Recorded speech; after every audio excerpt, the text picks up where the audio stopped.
3 जून 1984। अमृतसर की हवा में कुछ अजीब सा सन्नाटा था। लोग समझ नहीं पा रहे थे कि शहर को अचानक क्यों बंद कर दिया गया है। फोन लाइंस काट दी गई थीं और सेना ने पूरे शहर को घेर लिया था। लेकिन सबसे बड़ा सवाल ये था, क्या सच में भारत की सेना अपने ही सबसे पवित्र धार्मिक स्थल में प्रवेश करने वाली थी? ये कहानी है एक ऐसे फैसले की जिसने पूरे देश को हिला दिया और जिसके पीछे की सच्चाई आज भी कई सवाल छोड़ जाती है। 1970 के दशक के अंत में पंजाब धीरे धीरे अशांति की तरफ बढ़ रहा था। राजनैतिक तनाव, धार्मिक भावनाएं और अलगाववादी विचार, सब कुछ एक खतरनाक दिशा में जा रहा था। इसी दौरान एक नाम तेजी से उभरता है, जरनैल सिंह भिंडरांवाले। कुछ लोगों के लिए वो एक धार्मिक नेता थे, तो कुछ के लिए एक उग्रवादी चेहरा। धीरे धीरे हालात इतने बिगड़ गए कि हथियारबंद लोग अमृतसर के स्वर्ण मंदिर परिसर में जमा होने लगे। सरकार के लिए ये सिर्फ एक कानून व्यवस्था का मामला नहीं रहा, ये अब राष्ट्रीय सुरक्षा का मुद्दा बन चुका था। लेकिन असली दुविधा यहीं से शुरू होती है। क्या एक पवित्र स्थान के अंदर छिपे लोगों के खिलाफ सैन्य कार्रवाई की जा सकती थी? महीनों तक बातचीत की कोशिशें होती रहीं, कई बार समझौते के संकेत भी मिले, लेकिन हर बार कुछ ऐसा हुआ कि बात अधूरी रह गई।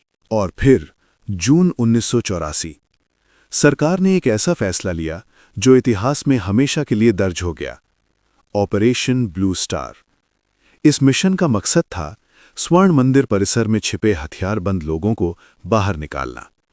लेकिन ये काम जितना आसान सुनाई देता है, उतना था नहीं। क्योंकि ये सिर्फ एक ऑपरेशन नहीं था, ये आस्था, राजनीति और शक्ति का टकराव था। 3 जून की रात अमृतसर पूरी तरह सील कर दिया गया। कर्फ्यू लगा दिया गया। बाहर की दुनिया से हर संपर्क काट दिया गया। लोग अपने घरों में बंद थे, उन्हें सिर्फ गोलियों की आवाजें सुनाई दे रही थीं। 4 जून सेना ने मंदिर परिसर की ओर बढ़ना शुरू किया। शुरुआत में उम्मीद थी कि शायद बिना ज्यादा संघर्ष के हालात काबू में आ जाएंगे, लेकिन जैसे ही सेना आगे बढ़ी, उन्हें भारी प्रतिरोध का सामना करना पड़ा। मंदिर परिसर के अंदर से लगातार फायरिंग हो रही थी। स्थिति अब नियंत्रण से बाहर जा रही थी। रात गहराती गई और गोलियों की आवाजें और तेज होती गईं। सबसे बड़ा सवाल था, अब क्या किया जाए? क्या सेना पीछे हटे या फिर किसी भी कीमत पर मिशन पूरा करे? फैसला लिया गया, ऑपरेशन जारी रहेगा। अगले कुछ घंटों में हालात और भी गंभीर हो गए। सेना को भारी हथियारों का इस्तेमाल करना पड़ा। टैंकों की एंट्री, गोलियों की बौछार और एक पवित्र स्थान के अंदर युद्ध जैसे हालात। जो जगह शांति और प्रार्थना का प्रतीक थी, वो अब संघर्ष का केंद्र बन चुकी थी। सुबह होते होते ऑपरेशन लगभग खत्म हो चुका था, लेकिन इसके साथ ही कई जानें जा चुकी थीं। सरकारी आंकड़े कुछ और कहते हैं और प्रत्यक्षदर्शियों की कहानियां कुछ और। सच क्या है, यह आज भी पूरी तरह साफ नहीं हो पाया। लेकिन एक बात जरूर साफ थी, इस ऑपरेशन ने देश की राजनीति और समाज पर गहरा असर डाला।